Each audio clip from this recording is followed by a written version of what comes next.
Greenland पर Europe की America को धमकी। अगर अमेरिका ग्रीनलैंड पर कब्जा करने की कोशिश करता है तो यूरोप उससे सभी आर्थिक संबंध तोड़ देगा। फाइनेंशियल टाइम्स के हवाले से यह खबर है, ट्रंप टैरिफ के बाद अमेरिका से यूरोप काफी बुरी तरह से चिढ़ चुका है। जिस तरह से अमेरिका ने 10% का टैरिफ लगा दिया है, इसके बाद यूरोप की धमकी कि वो अमेरिका से सभी व्यापारिक संबंध तोड़ देगा, ये जो यूरोप है उसकी तरफ से साफ तौर पर कह दिया गया है। और देखिए, बेल्जियम के रक्षा मंत्री थियो फ्रैंकन का बयान आया है, अमेरिका को यूरोप हरा नहीं सकता। ये कह रहे हैं थियो, बेल्जियम से अमेरिका का कोई टकराव नहीं है। यूरोप की बढ़ती सैन्य उपस्थिति का मतलब अमेरिका के खिलाफ शक्ति प्रदर्शन माना जाएगा, ये उनकी तरफ से कहा गया है।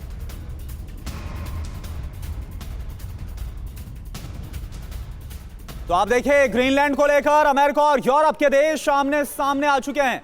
अगर दोनों के बीच सैन्य टकराव बढ़ता है तो इसके नतीजे क्या होंगे? आखिर अमेरिका और यूरोप के देशों की सैन्य ताकत कितनी है, यह अब आपके लिए समझना जरूरी है। किसमें कितना है दम? अमेरिका और यूरोप के बीच में तुलना आप देखिए। अगर अमेरिका का जो रक्षा बजट है वो $900 बिलियन का है तो पूरे यूरोप का 420 से 450 यानी आधा। अगर सक्रिय सैनिकों की संख्या की बात की जाए तो जहां अमेरिका के 13 लाख है तो वहीं यूरोप के हैं 19 लाख। जी हां, और सैन्य विमानों की बात करें तो 13,000 से ज्यादा तो अमेरिका के पास ही हैं, जबकि पूरे यूरोप को मिला दें तो 7,000 तक ही ये संख्या पहुंचती है। इसके अलावा पूरा ब्यौरा हम आपको दे रहे हैं। एयरक्राफ्ट कैरियर की बात की जाए तो 11 अमेरिका के पास, 5-6 होंगे यूरोप के पास अगर टोटल मिलाकर देखा जाए। न्यूक्लियर सबमरीन्स की बात की जाए तो 70 से ज्यादा अमेरिका के पास हैं और यूरोप के पास तकरीबन 15।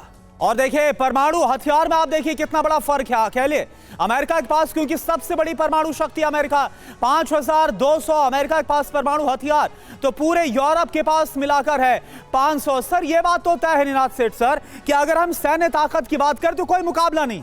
अगर कोई सैन्य कार्रवाई, सैन्य युद्ध होता है तो यूरोप टिक नहीं पाएगा, ये तो साफ है। लेकिन क्या जो यूरोप ने धमकी दी है कि अगर अमेरिका इसी तरह से आक्रामक रहा तो अपने सारे व्यापारिक संबंध, आर्थिक संबंध तोड़ लेंगे, क्या यह भी आपको मुमकिन नजर आ रहा है? देखिए, ये जो लड़ाई है ये ग्रीनलैंड की लड़ाई नहीं है, ये बाद के जियोपॉलिटिक्स के दबदबे की लड़ाई है। क्या यूरोप का दबदबा रहेगा या अमेरिका का दबदबा रहेगा? ये बहुत बड़ी लड़ाई है, ये बदला नहीं है, बदले से बहुत आगे है। मेरे को 3 चीजें कहनी है।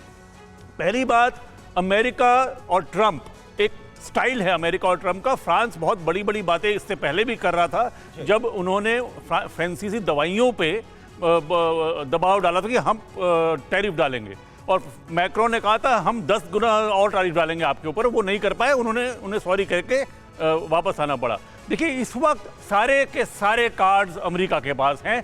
यूरोप को वो डिवाइड कर सकते हैं और रूल कर सकते हैं। जर्मनी नहीं चाहता, इस वक्त उनकी इकॉनमी बहुत बुरी हालत में है कि वो अमेरिका से लड़े। कई और कंट्रीज हैं, जैसे फिनलैंड भी नहीं चाहता कि वो इस वक्त अमेरिका से लड़े। और यूरोप की इतनी कैपेसिटी नहीं है कि एक तरफ से रूस की धमकी यूक्रेन में, दूसरी तरफ से अमेरिका की धमकी ग्रीनलैंड में, दोनों को साथ लड़ पाए। और तीसरा और आखिरी मैं चीज कहूंगा कि अमेरिका के पास एक चॉइस है जो हमने अभी तक डिस्कस नहीं किया, कि वो यूरोप के सिर के ऊपर से रशिया के साथ डील कर सकता है। बिल्कुल बिल्कुल, और कहीं ना कहीं ये खतरा जो है ये यूरोपीय देशों को नजर भी आ रहा है। और अगर ये सूरत हाल पैदा हो गई कि अमेरिका और रूस से एक साथ लड़ना पड़े यूरोप को, तो सोचिए आप यूरोप की दशा क्या होगी।